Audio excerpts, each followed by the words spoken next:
The shaft of ships, steam, and water turbines, these are subjected to axial thrust, or the members which are subjected to axial thrust. So, in order to take up the axial thrust, they are provided with one or more bearing surfaces at right angle to the axis of the shaft. Okay, whenever there is axial thrust on the shaft. So, to bear that axial thrust, some their surface is provided. So that surface is the bearing surface, and that bearing surface provided at the end of the shaft is known as a pivot, and that provided at any place along with the length of the shaft with bearing surface of revolution is known as collar. So if that bearing surface is provided at the end of the shaft, then is uh, that is known as that bearing surface is known as the pivot. And if the surface is provided in between the shaft, so that is known as a collar. So we have a pivot bearing and a collar bearing. Pivots, that is the bearing surface provided at the end of the shaft. These are of two forms: flat pivot and conical pivot. The bearing surface provided at the foot of a vertical shaft is called foot step bearing. और foot step bearing भी होता है. तो foot step bearing किसको कहते हैं? This is the bearing if the bearing surface is provided at the end of a vertical shaft. यदि shaft की पोजीशन वर्टिकल हो जाए और उस वर्टिकल शाफ्ट को हम बॉटम एंड पे सपोर्ट कर रहे हैं एक बियरिंग सरफेस से, तो उसको हम कहते हैं फुट स्टेप बियरिंग. ठीक है, तब उसको कहते हैं foot step bearing. So this foot step bearing is there. Now what happens कि due to the axial thrust which is conveyed to the bearings by the rotating shaft, rubbing takes place between the contacting surfaces. So since one member is rotating and the other member is stationary, and the other member is used to take the axial load, so due to this there will be rubbing of surfaces takes place, and there will be wearing takes place between the two surfaces. So due to this rubbing action, there will be friction between the bearing surface and the shaft. So due to this, there is a loss of power takes place due to friction. And since the power is lost due to the friction, so there is some loss of power when we are transmitting the motion. मतलब एक shaft जो है वो rotate हो रही है, तो shaft से जो पावर हमें मिल रहा है वो पावर हमें कम मिलेगा. क्यों कम मिलेगा? क्योंकि वो जो बियरिंग सरफेस के साथ जो कांटेक्ट में है, तो वहां पर लॉस हो रहा है, फ्रिक्शन के कारण पावर लॉस हो रहा है. क्यों लॉस हो रहा है? क्योंकि there will be development of the friction force, and friction force है, then there will be frictional torque, and due to that frictional torque, frictional power is there since the shaft is rotating at RPM, at some RPM. So there will be loss of power. So what why we have to study this pivot and the collar friction? To understand what amount of power is lost in the friction, so that we can design a better surface in which there will be minimum loss of power, or the loss should be minimum as far as possible. Yes sir. और heat generation भी कम होगा. हाँ, yes, definitely. So means now since the surfaces are rubbing, so there will be two cases which exist, two conditions which exist during this. One is when the surfaces are new, the bearing surfaces are new, so there will be a uniform distribution of pressure. उस surface पे जो contact में है उन पे pressure जो uniform लगेगा when the surfaces are new, or we can say कि when there is no wear in the surfaces. जब wear surface में कोई wear नहीं हुआ तो उसके हर एक point पे pressure intensity uniform है. This is one thing. But due to the wear action, जब वियर एक्शन होगा, वियर होगा, तो प्रेशर की इंटेंसिटी उस केस में फिर हर पॉइंट पे सेम नहीं होगी, प्रेशर इंटेंसिटी वेरी करेगी from one place to another. So the uniform pressure condition will not exist in new shaft or new bearing surfaces. The condition of uniform pressure exists, but when wear takes place, the condition of uniform pressure does not exist. So in calculation, when we are calculating the axial thrust due to the pressure intensity, since the pressure intensity is there between the bearing surface, so there will be some anomaly.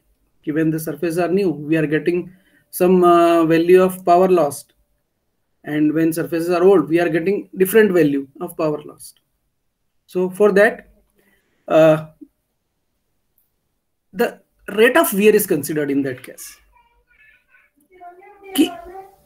This rate of wear is uniform when the surfaces becomes older. That is when wearing takes place. So it is assumed that rate of wear is constant. Rate of wear is uniform in the surfaces, and that rate of wear is proportional to the product of pressure intensity multiplied by product of the pressure and the distance. Okay, radius. That is the radius, circular surface. So this is what these two assumptions are there. One, the intensity of pressure is uniform over the bearing surface. So this assumption only holds good with newly fitted bearings, where fit between the two contacting surfaces is assumed to be perfect. And after the shaft is run for quite some times, the pressure distribution will not remain uniform due to the varying wear at the different radii. And second, if the rate of wear is uniform, so the rate of wear is proportional to the PR, which means that the pressure will go on increasing radially inwards, and at the center, where R equal to 0, the pressure will be infinite. But in practical sense, this is not true. But using this assumption of uniform wear, this practically gives us results when bearing has become older, even the surfaces become older. So this assumption will give us the better result than the uniform pressure assumption. So we use this. Now, pivot and collar. These are the two surfaces, pivot and collar. So pivot is one is the flat pivot and another one is conical pivot. दो type के होते हैं, flat pivot और conical pivot. So flat pivot ये इस तरह से show किया गया फिगर में. This is a shaft और ये बॉटम में है, सरफेस प्रोवाइड की हमने यहाँ पे. So the shaft is resting on this bearing surface. So this is known as the flat pivot. ये flat surface है, flat surface.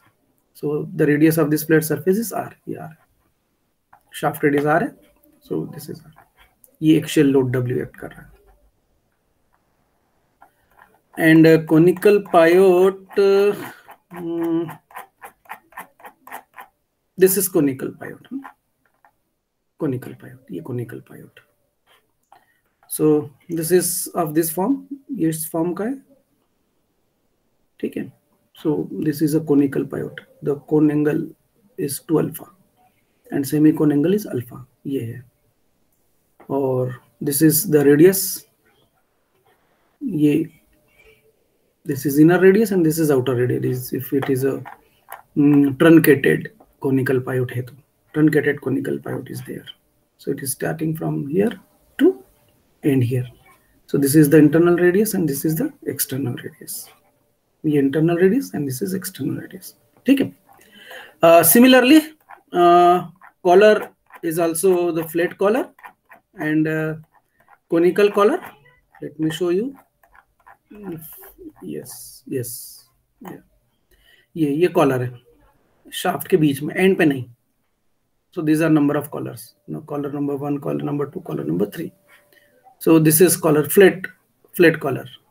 This is a flat collar. And conical collar or truncated collar, if it exists. So okay, no issue. So figure is not given, but it is similar to that conical pivot जो था वैसे ही, but its position is in between the end and के बीच में कहीं होती है. So let us now. So we have the flat pivot and the conical pivot, flat collar and the conical collar. So what we have to do now? Now we have to determine what is the power lost in case of flat pivot or what is the power lost in case of conical pivot. Okay. So for that, let us consider कि this is a flat pivot and W is the axial load. Let me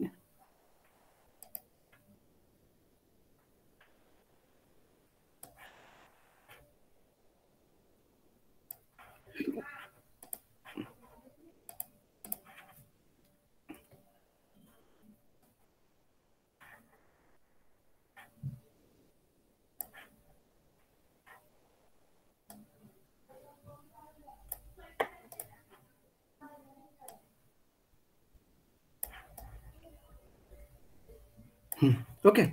So yeah. So this is W. Let W is axial load. R is radius of shaft.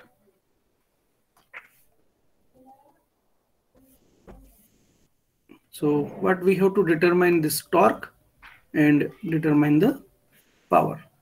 This is power. And let intensity of pressure between the surfaces. Intensity of pressure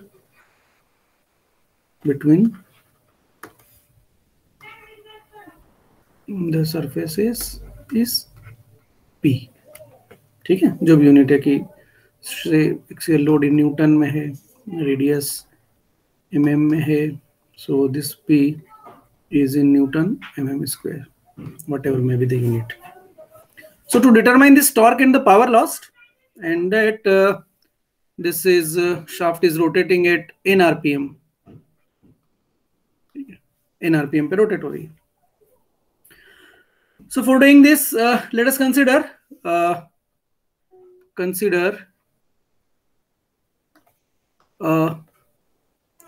an elemental ring. Consider an elemental ring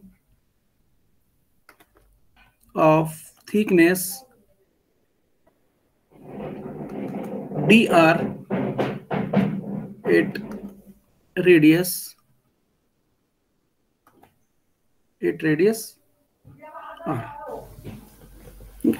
r radius पे एक ये ring consider कर लेते हैं जिसकी thickness है dr. So now area of the elemental ring, area of this elemental ring is say dA. So that is equal to 2 pi r dr. इस ring को जब हम ओपन करेंगे तो the ring will be like rectangle, rectangle होगी इस तरह से. इसमें ये डिस्टेंस जो है वो 2 पाई r के बराबर होगा और ये वाला जो डिस्टेंस है that distance is r, sorry dr. 2 pi r dr thickness है ना, ठीक है. So this is the area of this elemental ring. ठीक है. Now axial load on elemental ring. So this is dW.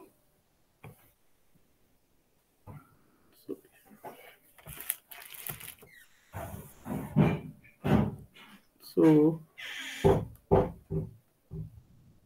this is dW. So that is equal to, say that is equal to कितना हो जाएगा? P is the pressure intensity. So it will become P into 2 pi r dr. P into 2 pi r dr. So this is the axial load. So this is a disk ना, ये हमने ring ली, ये elemental ring Lee.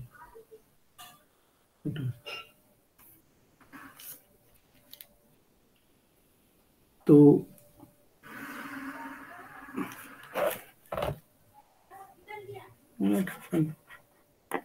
some malfunctioning is there. Huh?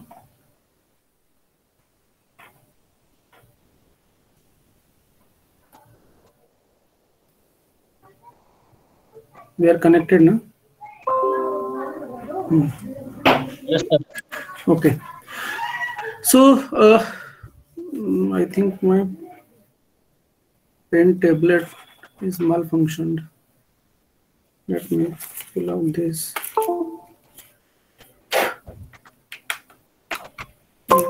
This.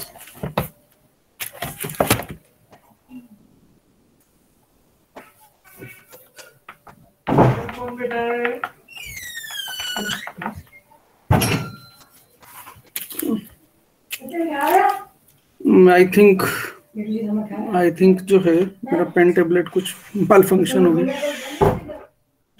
गया connect. हाँ, सो ये ring है हमारा, है ना, और इस पर ये एक्सियल लोड निकालना है. तो ये हमने ये एक्सियल लोड बोला कि pressure intensity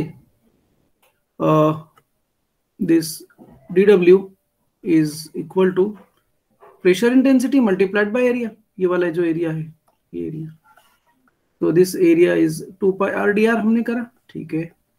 now due to this दोनों सरफेसेस कांटेक्ट में, so there will be development of some friction force. So this will be the friction force. ठीक है, ये फ्रिक्शन फोर्स हो जाएगा. So friction force on ring, so that is df, that is equal to mu times dw. ठीक है, so this will be the friction force, mu times dw. ठीक है. Now due to this friction force there will be frictional torque. So frictional torque will be this friction force multiplied by this distance, and this distance is r. ठीक है, the distance is r. So frictional torque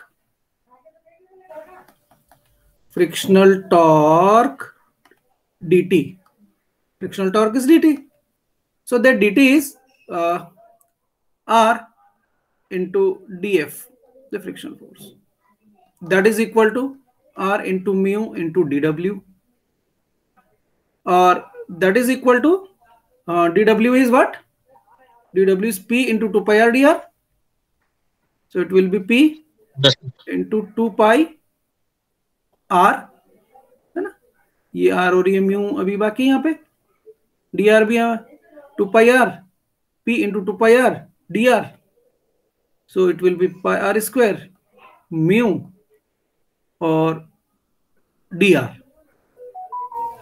So that dt is equal to, you can dt is equal to mu into p into 2 pi into r square into dr. This is the case. ये case. तो torque मिल जाएगा. Once we get this torque, we'll get the power. So this is the friction torque which is lost. This is the torque which is lost due to friction. Now let us suppose, कि if the surface is having internal radius ri and external radius ro, है ना. ये जो surface है, इस surface में अभी internal radius 0 है, बट लेट अस सपोज कि इसका इंटरनल रेडियस जो है वो होता आर आई, और एक्सटर्नल रेडियस उसका जो आउटर रेडियस होता है वो आर ओ. तो इस पूरी सरफेस पर कितना टॉर्क लगेगा?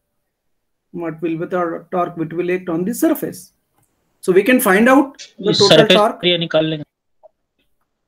हाँ, सर्फ T is equal to limit integration limit r i to r o, है ना, आर आई से लेके आर ओ के बीच में निकालना है।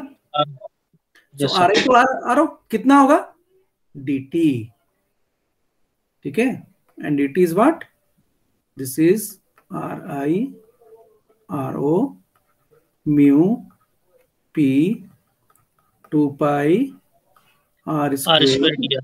डी आर, इतना होता है, ठीक है।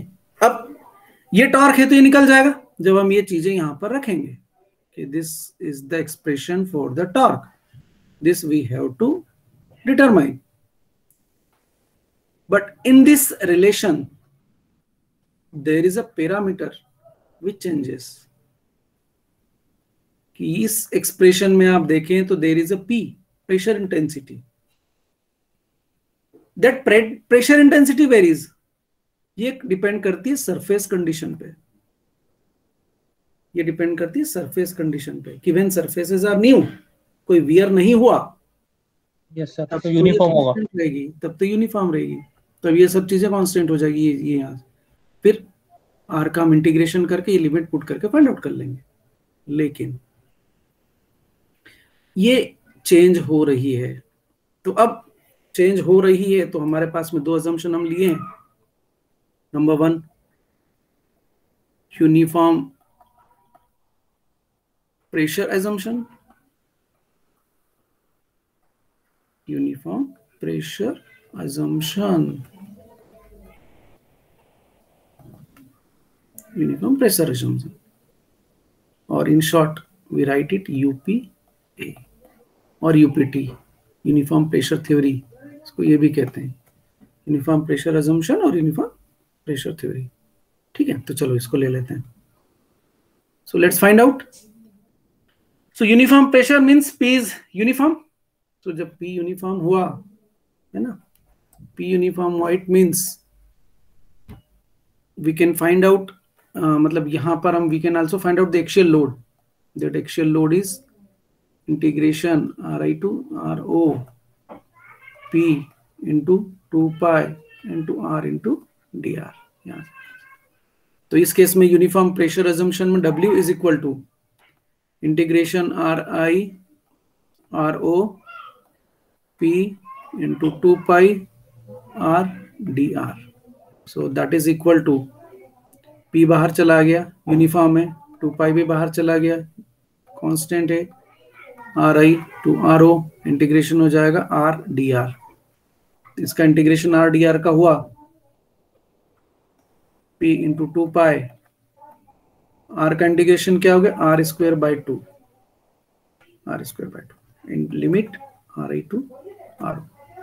सो that is equal to P into 2 pi, limit put करेंगे तो क्या हो जाएगा, r O square minus are I square divide by 2। So it coming out कि W इज इक्वल टू, है ना, ये 2 और ये 2 कैंसिल हो गया, तो it is P into pi into R O square minus are I square. So this is axial load in case of uniform pressure assumption. And what will be the torque? So the torque is integration Ri to Ro P into mu into 2 pi into R square into dr, ठीक है, ये ना into P to pi, ठीक, P बाहर, mu बाहर, 2 pi बाहर। So this is equal to P into mu into 2 pi, integrate किया r i to r ओ, और यहाँ पे आया r square d are. So that is equal to P into 2 pi into mu, integrate कर देते हैं इसको आर स्क्वेयर का, तो it will be r cube by 3, ठीक है, limit r i to r, this is equal to P into 2 pi into mu, यहाँ आ जाएगा r O cube minus are I cube divided by 3। ठीक है। Yes sir. So this is equal to, कोई join करने वाला तो नहीं है? ठीक है। तो टॉर्क हमारा हो गया, this T is equal to 2/3 mu into P into pi. हाँ, ये 2 नहीं है यहाँ पे, पी 2/3 म्यू पी और फिर पाई, और यहाँ आएगा आर ओ का क्यूब माइनस आर आई का क्यूब। अब this P and pi we can replace this with axial load, so the axial load is this, p और पाई रिलेटेड है ना। तो यहाँ से p की वैल्यू निकल जाएगी, p हो जाएगा w upon pi R O square minus R A square. तो यहाँ पर पुट कर देते हैं। सो दिस इज 2/3 म्यू और p की जगह हम रख रहे हैं w upon pi R O square minus are I square, और यहाँ पर है फिर बचा हुई है pi into R O cube minus are I cube, that is equal to, ये पाई और ये पाई कैंसिल आउट हो गया, तो यहाँ पे बचा 2/3 म्यू डब्ल्यू और ये आर ओ का क्यूब माइनस आर आई का क्यूब अपॉन में आर ओ का स्क्वायर माइनस आर आई का square. And sometimes this equation is right as a t is equal to mu w r mean, where r mean is 2/3 r o cube minus r I cube upon r o square minus r a square. Yeah. So this is the expression. ठीक है, ये torque हो गया, frictional torque. So power we can find out that power is equal to 2 pi nt by 60. So once t is known, power is known. So this is the case when pressure intensity is uniform or the surfaces are new. Okay. Yes sir. चलो next, second assumption.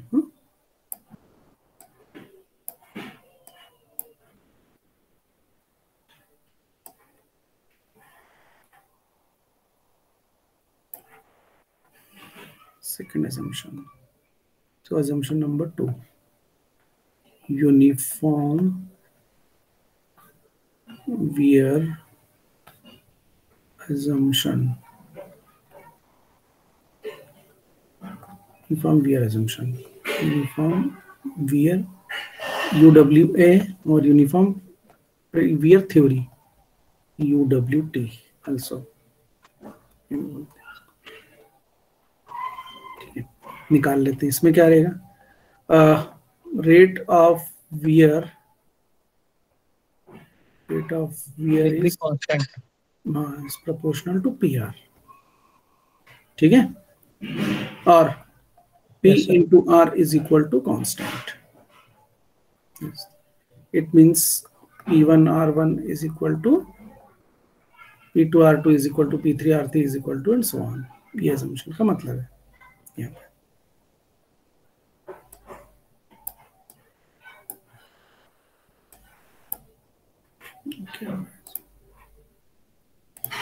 चलो कोई नहीं।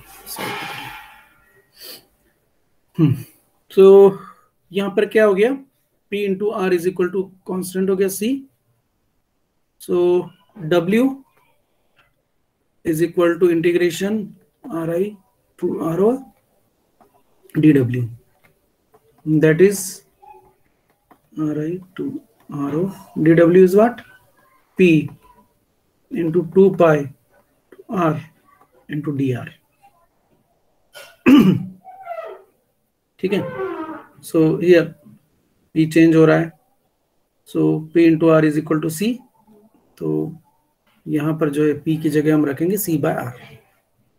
सो here it will be R I R O. p की जगह हमने रखा c by r into 2 pi into r into D R. So this r and this r will cancel out. तो w is equal to integration ri ro c into 2 pi into D R. ठीक है, चलिए side में. W इतना हो गया.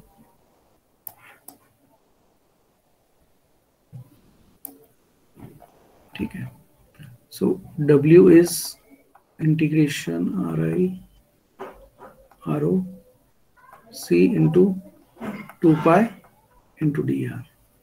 ना इतना ही ना, 2 पाई. ठीक है, C into 2 pi into D R कर दो इंटीग्रेट. सो C और 2 पाई बाहर निकल जाएगा, सो it will B 2 pi C और डी आर का इंटीग्रेशन हो गया R. So limit Yes. Ri to RO. So that is equal to 2 pi C into R RO minus RI. ये हो गया. So our W is equal to 2 pi C RO minus RI. ये W हो गया in terms of C. And torque. So torque is equal to integration Ri to RO. That is कितना था वो, mu into P, mu into P into 2 pi R square dr. तो P की हम जगह हम रखेंगे C by R. So this equation will be changed to Ri to RO mu P की जगह रखा C by R into 2 pi into R square into dr. That is equal to, ये R से एक R कैंसिल हो गया, तो ये बाहर आ जाएगा mu C 2 pi और अंदर जो बचेगा R dr. R dr. Integration कर देते हैं. सो it will B mu C 2 pi integration हो R जाएगा square by 2. R square by 2 Ri to RO. So mu into C into 2 pi है ना, यहाँ हो जाएगा RO का स्क्वायर RO का स्क्वायर माइनस RI RI का का square 2. Divided by 2. Now C is there, we can replace this C with W. C की वैल्यू W से यहाँ पे लास्ट में ले आते हैं कि एक्शन लोड रहेगा और सरफेस का रेडियस रहेगा और म्यू रहेगा जिससे हमें टॉर्क निकालना है. तो C की जगह हम रखेंगे W upon 2 pi RO minus RI. तो म्यू इंटू C की जगह रखा हमने W अपॉन में 2 pi into RO minus RI. ठीक है, into 2 pi into RO minus RI का square by 2. This is equal to, ये 2 पाई से 2 पाई कैंसिल आउट हो गया, तो क्या के बचा म्यू W है ना. अब ये है RO square minus RI square. So this can be written as RO plus RI into RO minus RI divided by 2 into RO plus RI. तो ये RO plus RI और ये RO plus RI cancel out हो जाएगा. Cancel हो जाएगा. Sorry, नीचे ना ये माइनस में. हाँ, यस सर, नीचे वाला माइनस में। हाँ, नीचे वाला माइनस में।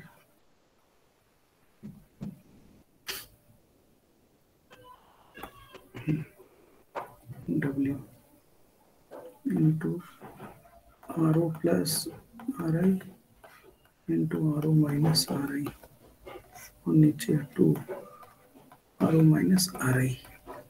ये वाला कैंसिल होगा, तो T is equal to mu W into RO plus RI by 2, mu by 1/2। So this is written as mu W into R mean, where R mean is RO plus RI by 2 mu। ठीक है? Yes sir. This is the torque. So now we can find out power, 2 pi nt by 60। तो ये uniform wear condition रहेगी और ये uniform pressure assumption। Now the torque in case of uniform pressure assumption or uniform pressure theory is more as compared to this।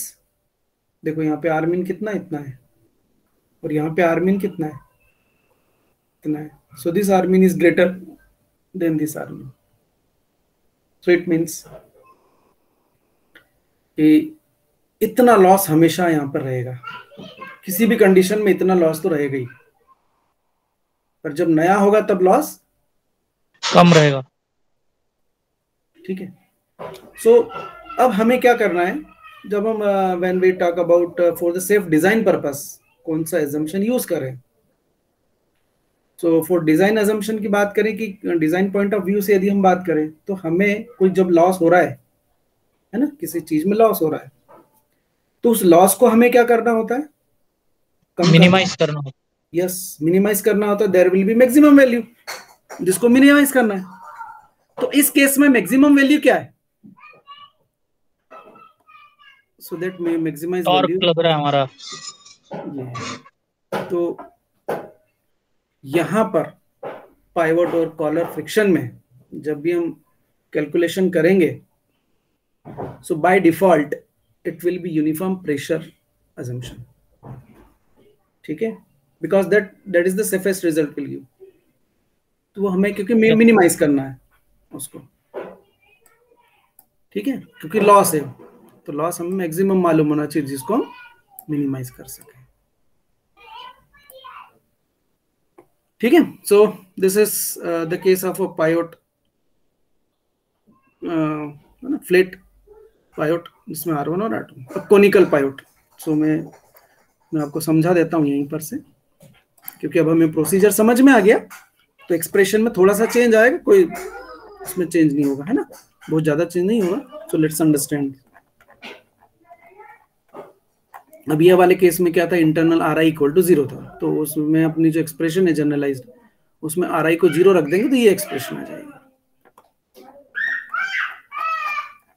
अब इस case में क्या हो रहा है, देखो यहाँ पर इन दिस केस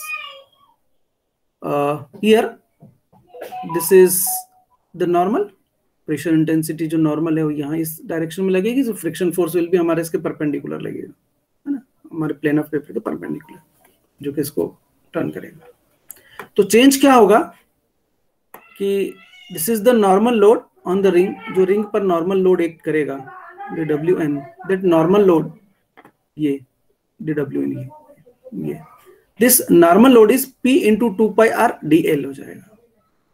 ठीक है, since this length is dl, ये लेंथ dl है, और ये वाली जो ये जो थिकनेस है ये दिस इज dr। तो यदि फ्लैट होता तो 2 पाई R dr से हमारा काम हो जाता, लेकिन अब यहां पर ये है तो ये एरिया में ये वाली आएगी 2 pi R dl, 2 pi R dl area हो जाएगा इनका। So dl we can find out dl in terms of, we can write dl in terms of dr and this angle, semicone angle इसका, क्योंकि it is a truncated पायोट है ना, तो हमें ये अल्फा मालूम है। सो ये एंगल अल्फा है ये लेंथ dl है, तो this length can be find out dr. तो dl is replaced by dr upon sine alpha. dl की जगह हो जाएगा dr अपन साइन अल्फा. तो हमारे जो जो एक्सप्रेशन है जहां पे dr लिखा हुआ है वहां पे होगा dr अपन साइन अल्फा. तो axial load on the ring क्या होगा? dwn into sine alpha. So it will be p into 2 pi r dr हो जाएगा. dw axial total axial load. So ये टोटल एक्सियल लोड जो है, this is the total axial load, ri to ro, w is equal to ri to ro. So p into 2 pi r dr यहाँ ये रहेगा क्योंकि वो cancel out हो जाएगा. और this is the frictional force. So frictional force is mu into dwn, normal, क्योंकि normal है ना, ये नॉर्मल डायरेक्शन में फोर्स इसके परपेंडिकुलर लग रहा है फ्रिक्शन फोर्स. तो mu times this dwn, mu times this dwn, and dwn is related with dwn is related with dwn is what? dw by sin alpha. So we can write it in this form, or mu wn is equal to, mu wn की भी value ये रही, p into 2 pi r into dl, mu into p into 2 pi r into dl. यहाँ से ले लिया हमने ये, और dl की जगह रखा dr अपन sin alpha. यहाँ पे आ गया mu into p into 2 pi r into dr upon sin alpha. And torque, so torque will be हो जाएगा mu into p into 2 pi r square into dr अपन sin alpha. So torque के expression में dr के साथ में dr के नीचे sin alpha भी आ जाएगा. यानी इस एक्सप्रेशन में जो टॉर्क वाली है उसमें 1 अपन sin alpha का मल्टीप्लीकेशन हो जाएगा. ठीक है. w तो हमारा दोनों से जो निकलेगा, यूनिफॉर्म प्रेशर एजम्पशन और यूनिफॉर्म वियर एजम्पशन जो निकालेंगे तो यहाँ से निकल जाएगा. लेकिन यहाँ पर टॉर्क में ये देखो, तो टॉर्क में जो टॉर्क की वैल्यू होगी 1 बाय साइन अल्फा से मल्टीप्लाई हो जाएगी. तो देखें यूनिफॉर्म प्रेशर में ये हो गया W, P into pi into RO square minus RI square, बिल्कुल सेम है. और टॉर्क में ये टॉर्क वैल्यू निकालें तो देखो इस torque mu W into 2/3 into RO cube minus RI cube upon RO square minus RI square और sine alpha. So 1 by sine alpha is multiplied to this torque. तो हमारी जो रिलेशन है यहाँ पर ये वाली दोनों यूनिफॉर्म प्रेशर और यूनिफॉर्म वियर में, so in case of this truncated pivot, तो टॉर्क की एक्सप्रेशन में ये जो टॉर्क था 1 by sine alpha is multiplied into torque of flat pivot. Flat pivot में 1 बाय साइन अल्फा का मल्टीप्लाई कर दो टॉर्क. तो एक्सप्रेशन बाकी ये बस 1 बाय साइन अल्फा मल्टीप्लाई हो जाएगा इन सब में, और कुछ नहीं रहेगा टॉर्क वाली एक्सप्रेशन में. तो ये हो गया. So this is the case. ये हुआ. Now in case of collar bearings, ये collar bearing. So collar bearings, the expressions will be same. जो collar bearings की बात करें तो यहाँ पर collar bearing में हमने जो एक्सप्रेशन जनरलाइज नोट की है, तो in case of collar bearing ये कॉलर है. सो इस कॉलर का जो रेडियस है, ये जो कॉलर है इस कॉलर का रेडियस है ना, so this is varies from RI to RO करके वेरी हो गया. ये हो गया RI, that is the internal radius, और यहां से लेके यहां तक this is RO, this is external radius. तो here RO is represented by capital R1 and RI is represented by small r. RI is represented by capital R2. ये तो हमने जो एक्सप्रेशन डेराइव की वो इसमें एप्लीकेबल है. ये हमने निकाला, ये हमने किया, बिल्कुल किया यूनिफॉर्म प्रेशर में. ये एक्सप्रेशन इट इज सेम, जो फ्लैट पायोट में थी वही फ्लैट कॉलर में भी रहेगी, और जो एक्सप्रेशन कोनिकल पायोट में थी वही एक्सप्रेशन कोनिकल कॉलर के केस में भी हम एप्लीकेबल रहेगी. बट यहां पर देयर में be number of collars which can be used. ठीक है ना, कि यहाँ पर जो नंबर ऑफ कॉलर्स में भी यूज कि जो एक्शियल लोड जो शाफ्ट पे लग रहा है वो इतना लार्ज हो कि सिंगल सरफेस बियर ना कर पाए उसको, तो उसको क्या करते हैं, नंबर ऑफ कॉलर्स यूज कर लेते हैं। सो वो जो नंबर ऑफ कॉलर्स है उसके लिए रिलेशन है, number of collars n is equal to total axial load divided by permissible axial load on each collar. ठीक है, तो टोटल एक्शियल लोड को जो टोटल नंबर ऑफ पर कॉलर पे जो लोड है उससे डिवाइड कर दें टोटल लोड को, तो हमें नंबर ऑफ कॉलर्स मिल जाएगा। तो यहाँ पर कॉलर्स, नंबर ऑफ कॉलर्स में भी यूज, सो ये भी हमें ध्यान में यहाँ पर रखना है। This we have to also find out कि कितने collar, if one collar is sufficient then no issue, if one collar is not sufficient to bear that load, then we can use number of collars. This is the summary of pivot and collar. ये flat pivot के case में, conical pivot, truncated और full conical, ये collar के case में, these are the expressions, uniform wear and uniform pressure moment here. ठीक है, now let us solve one और टू प्रॉब्लम्स। एक प्रॉब्लम हम कर लेते हैं तो हो जाएगा कि हमें किस तरह से प्रॉब्लम सॉल्व करना है। सो प्रॉब्लम सॉल्व करने के लिए यस, क्लच के पहले या एक काम और करते हैं ना, क्लच भी साथ में लगे हाथ यहाँ पर डिस्कस कर ही लेते हैं, क्योंकि क्लच इज जो है वो, clutch is nothing but there is a plate, एक क्लच प्लेट होती है जिसकी दो सरफेसेस वर्किंग होती है and that is a rotating, so उसके बीच में भी फ्रिक्शन है। तो here friction is used, है ना, फ्रिक्शन यहाँ पर यूज करते हैं हम। वहां yes, पर जो पायोट और कॉलर था उसमें लॉस हो रहा है, फ्रिक्शन yes, पावर लॉस हो रहा है वहाँ पे ड्यू टू वहां पे हम फ्रिक्शन। पावर लॉस कैलकुलेट कर रहे हैं कि लॉस कितना है, यहाँ पे पावर ट्रांसमिट करेंगे। हाँ, यहाँ पर हम ट्रांसमिट कर रहे हैं उसी को, जो फ्रिक्शन पावर है, फ्रिक्शन पावर को ट्रांसमिट कर रहे हैं। सो दो तरह के क्लच होते हैं, एक होता है कोनिकल, ये मैकेनिकल क्लच की हम बात कर रहे हैं। So this is, there is a conical clutch and the disc clutch और द प्लेट क्लच, है ना, प्लेट क्लच और डिस्क क्लच और कोनिकल क्लच, दो टाइप के होते हैं। ये कोनिकल क्लच का अरेंजमेंट होता है, this is the friction break lining, friction lining, है ना, ये सरफेस पे, ये कोनिकल सरफेसेस है दोनों, and this is connected with the flywheel, है ना, और ये वाला जो हिस्सा ये हमारा क्लच पेडल है। तो क्लच नॉर्मली जब भी हम देखें तो clutch is always in engaged position, मतलब वो जो इंजन शाफ्ट है और जो गियर ड्राइव की शाफ्ट है दोनों कनेक्टेड होती है। जब हम क्लच पेडल प्रेस करते हैं तो वी डिसएंगेज, है ना, हम डिसएंगेज करते हैं इसको। ठीक है, तो दिस इज कोनिकल, ये अरेंजमेंट होता है। सो यू कैन स्टडी, हम उसमें अभी नहीं पढ़ेंगे।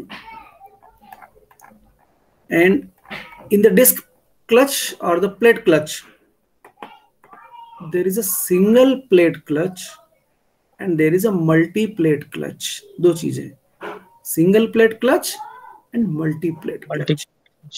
ठीक है, सो ये लाइक फोर व्हीलर में हमारा सिंगल प्लेट क्लच आता है, बट वही हमारा टू व्हीलर्स में मल्टी प्लेट क्लच हम यूज करते हैं, है ना। So that is due to the space available. Yes sir, space constant होता है हमारा, स्पेस कांस्टेंट होता है। तो यहाँ पर जैसे इस फिगर में देखें तो दिस इज अवर प्लेट, ये प्लेट है, ये क्लच प्लेट है, ये क्लच प्लेट है, ये this is the clutch plate, ये फ्लाईव्हील के साथ में ये प्रेशर प्लेट यहाँ पर लगी हुई है। ये क्लच, ये जो क्लच प्लेट है, ये क्लच प्लेट दो तरह से एक्टिव है, एक इस साइड से और एक इस साइड से, एक प्रेशर प्लेट साइड से और एक फ्लाईव्हील साइड से। हाँ, फ्लाईव्हील साइड से, दो साइड से ये कनेक्टेड है। तो it is something similar to a disc, जो डिस्क रहती है, लेट मी शो यू, ये इस तरह से कि ये प्लेट है, this is the plate and this is the shaft,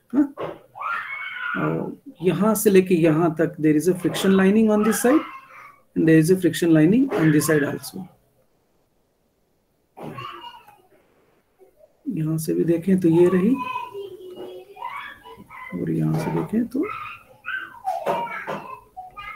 ये रही।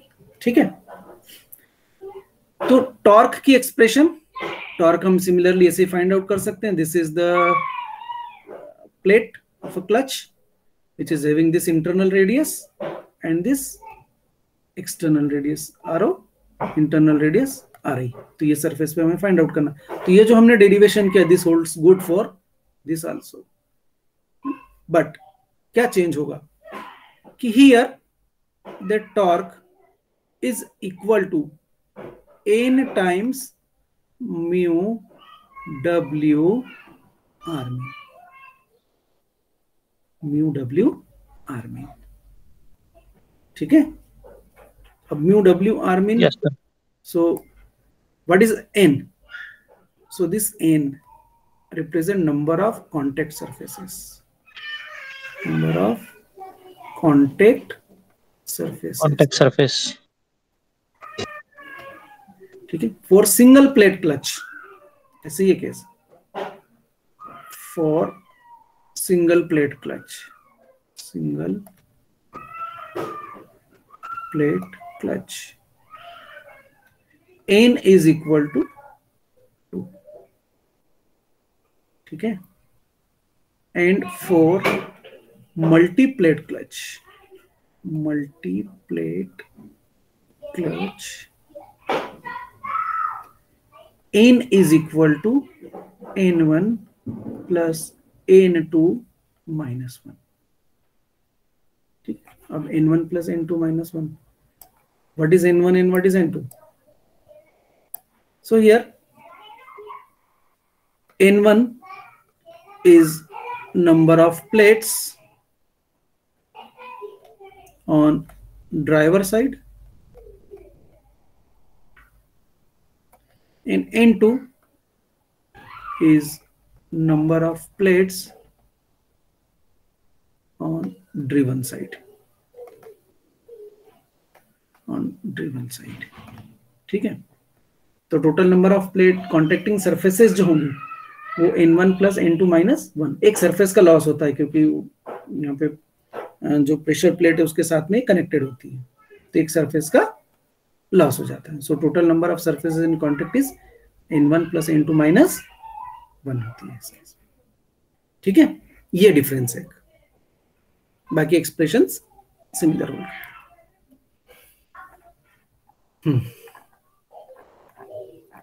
अब इस पे प्रॉब्लम्स, सो प्रॉब्लम्स प्रॉब्लम सर्च कर लेते हैं। ओके, अब प्रॉब्लम हम सॉल्व करते हैं इसके ऊपर।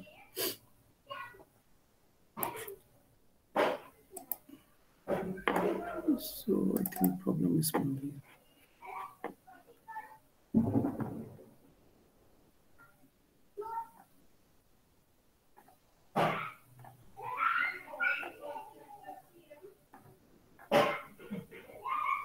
इसमें भी नहीं, चलिए मैं दूसरी की बुक हम खोल लेते हैं, उसमें से प्रॉब्लम ले लेते हैं।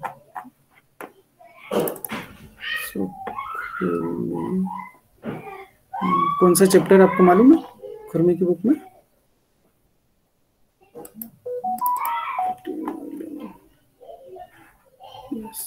इस chapter number 10, chapter number 10, chapter number 10।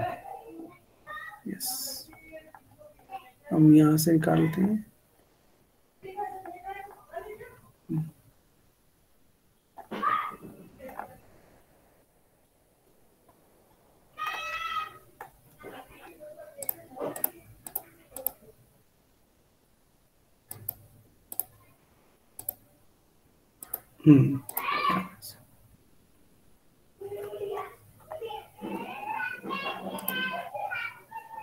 Yes, ये रहा है ना, दिस प्रॉब्लम विल टेक, ये प्रॉब्लम हम लेते हैं, इसको सॉल्व कर लेते हैं।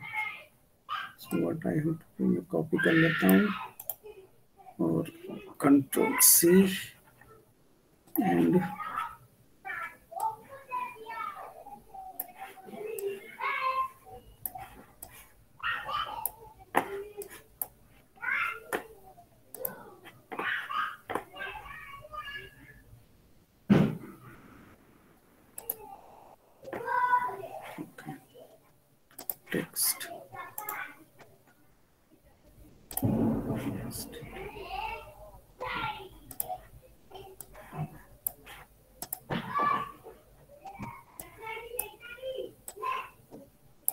this is our problem.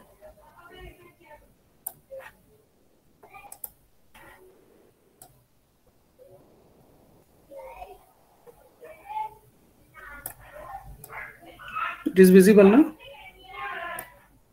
Text? Yes, sir. So conical pivot is there. लिख लेते हैं solution. So given that W 20 kilonewton, the cone angle is that alpha, so 2 alpha 120 degree, so alpha is 60 degree. The intensity of pressure P is given 0.3 Newton per mm square. The external diameter is twice the internal diameter. So d outer is equal to 2 times di, or r outer is 2 times r inner. Find the outer and inner radii of the bearing surface. So RO and RI we have to determine. If the shaft rotates at 200 rpm, so N is equal to 200 rpm, and the coefficient of friction is 0.1, so mu is 0.1. So we have to find out the power absorbed in the friction. Okay, so to determine, this is given, ये given data. To determine, what we have to determine? Number 1, power lost, and RO, R1, R2 and RI. This we have to find out. ये 3 चीजें निकालना है. These are the 3 parameters which we have to determine. Okay, now relations. So what relations we have? Relations. So one relation is power lost,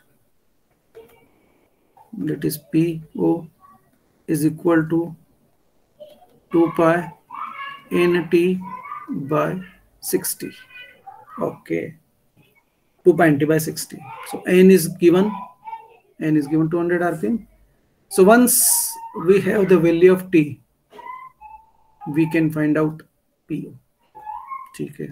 Then torque is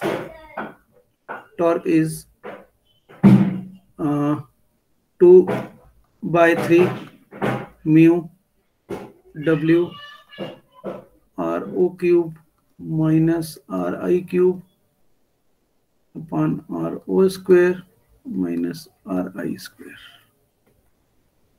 and 1 by 2 mu W RO plus RI. These are the 2 values of the torque. This we use uniform pressure theory or assumption, and this in case of uniform wear theory or uniform wear assumption. Okay. Then we have also W.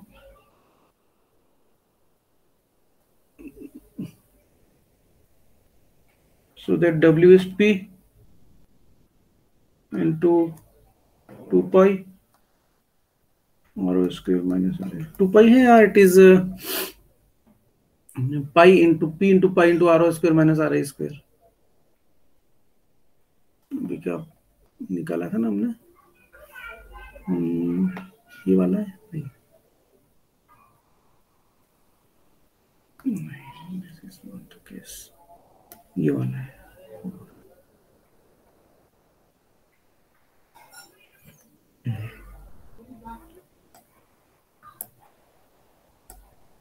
ये निकाला है ना. W is equal to P into pi RO square minus RI square. और uniform wear में W कितना था?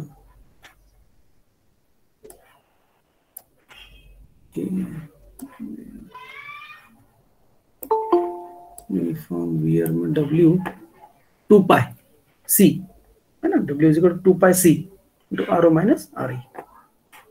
RO minus RI 2 pi c.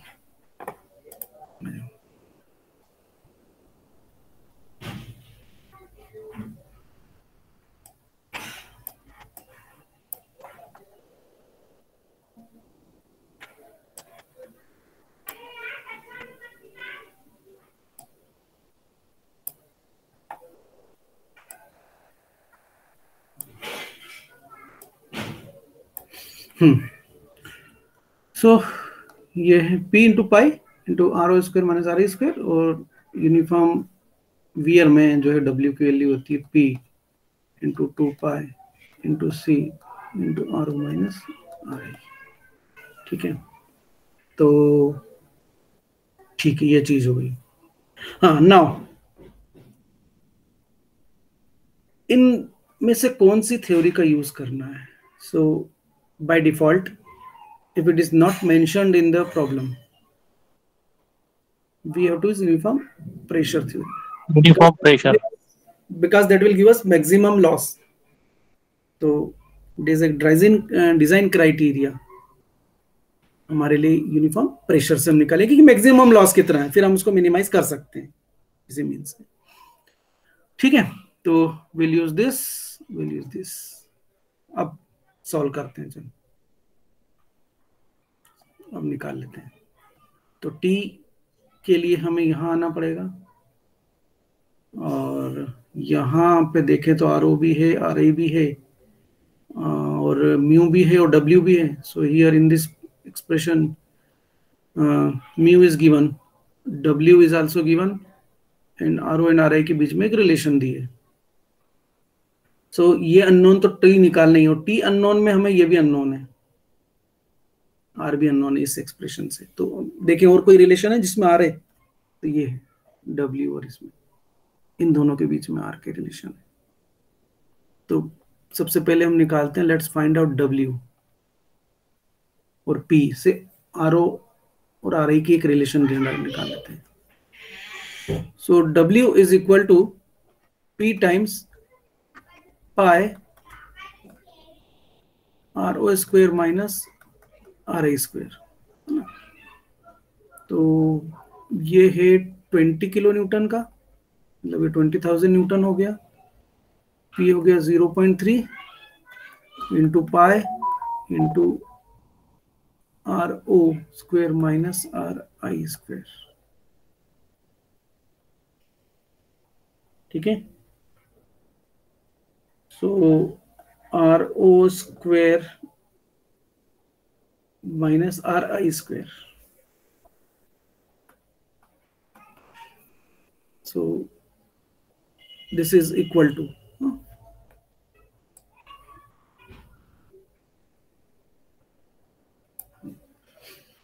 so this is equal to कितना हो जाएगा भैया? 20,000 divided by 0.3 divided by pi. ठीक है, और आर ओ और आर आई में रिलेशन है कि R O is 2 times R I, तो यहां पर हम रख देंगे 2 आर आई का स्क्वायर माइनस आर आई का square, that is equal to 20,000 divided by 0.3 into pi. तो यहां से क्या हो जाएगा? It is 4 R I square minus are I square, that is equal to this 20,000 upon में 0.3 पाई। It is 3 R I square is equal to this, so into pi.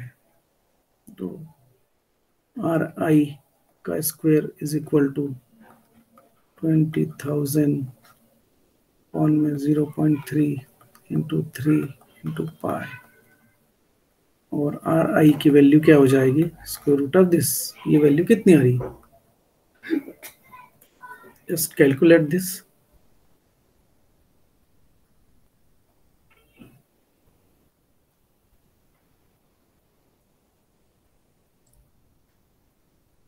Hmm. 20,000 .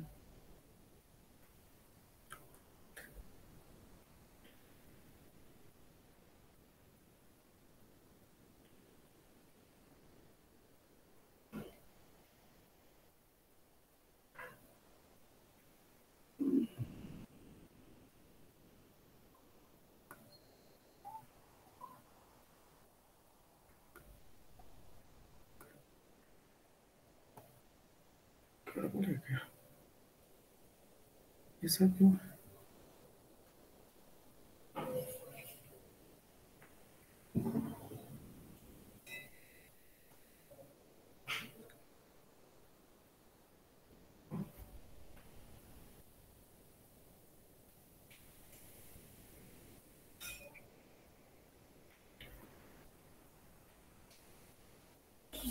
This is 7077.14. So Ri comes out 84.125 mm. ये हो गया।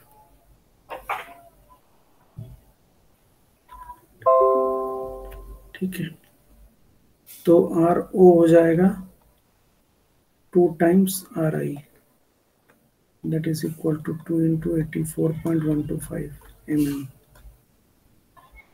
So this is equal to 168.2514 25 mm. This is RO. ठीक है, now calculate torque. So the torque is 2/3 into mu 0.1 into W 20,000 into this.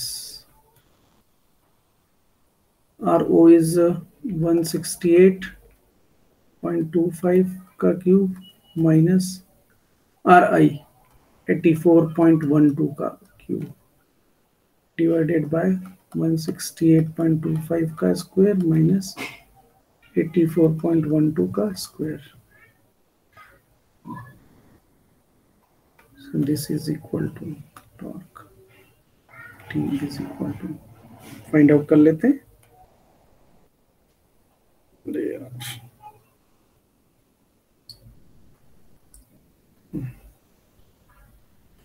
168 का cube चाहिए ना.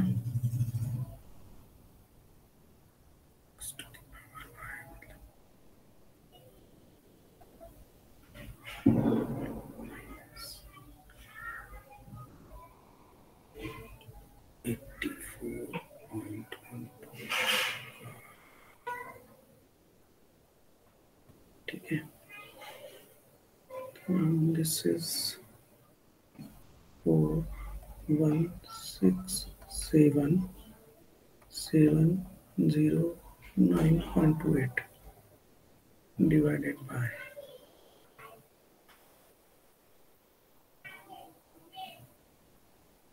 168.25 point किधर गया 25 का स्क्वायर माइनस 84.1 का square. So it is coming out 21,231.88 into this. ये 0.13 हो जाएगा 2000 into 2/3. So that T is equal to इसका ले लो आप inverse.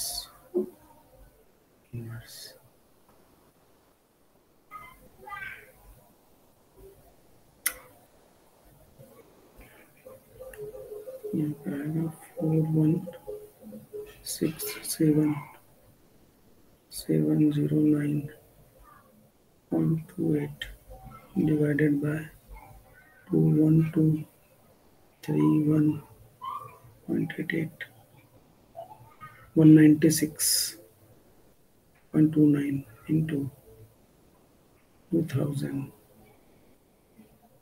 into 2 divided by 3. So it is coming out 261,726.50 Newton mm. ठीक है, ये टॉर्क है। Yes sir. और वी कैन से कि this T is equal to 261.7265 newton metre. ये न्यूटन मीटर में हो गया।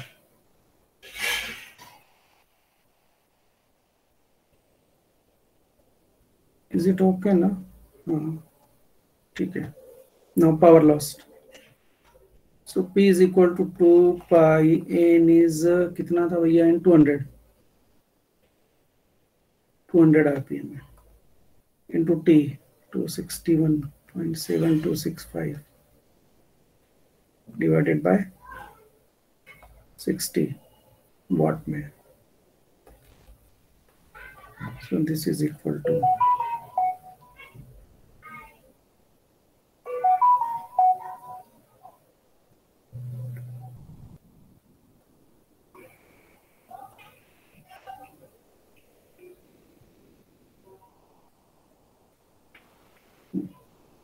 तो इतना आया, इसको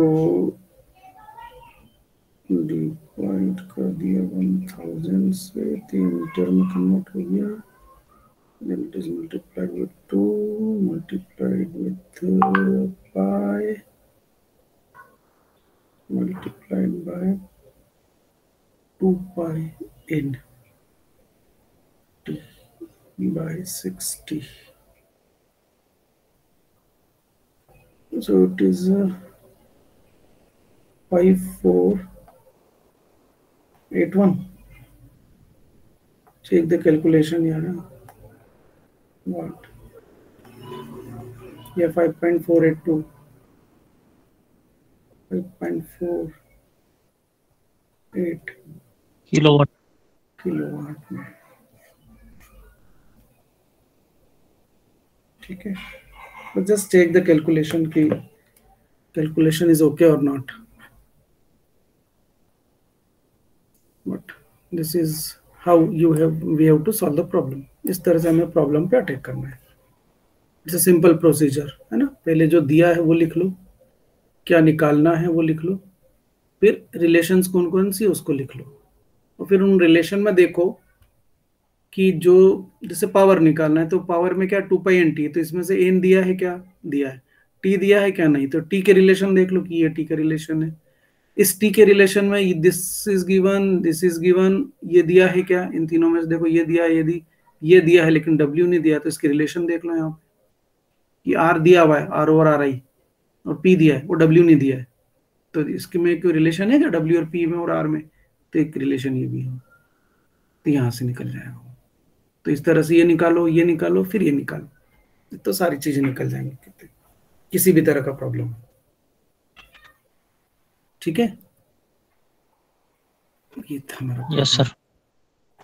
पर एक गलती कर गए हम। तो बताएगा क्या गलती करी हमने?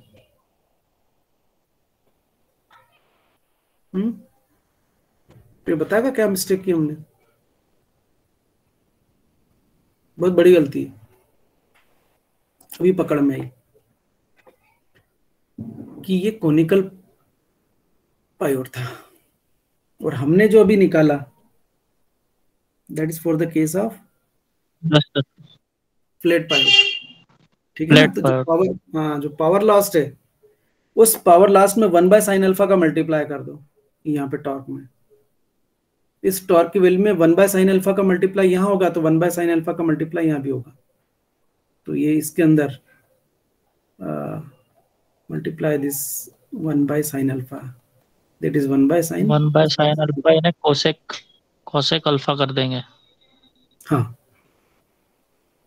और हमको दिया हुआ है 60 डिग्री, 120, तो अल्फा 60 हो जाएगा। ठीक है, तो ये यस, तो वो इस तरह से निकाल लेंगे। ये देखो यहाँ पर ये करा, दिस इज ओके। आ रही है narrow 84 and 168, fine, no issue. Torque की वैल्यू क्योंकि हमारी अलग आएगी ना, sin अल्फा 1/sin अल्फा से मल्टीप्लाई करना भूल गए थे जब यहाँ पे किया, तो इसमें पावर आ रहा है 6.322 किलोवाट। तो चेक कर लो कि नेचुरली इससे बड़ा आएगा, क्योंकि 1/sin से मल्टीप्लाई करोगे तो बढ़ जाएगा ये। ठीक है, so this is how we have to Yes, sir. Solve the problem. ये प्रोसीजर में कोई समझ में नहीं आई हो ऐसी चीज जो भी हमने पढ़ा No, है? sir.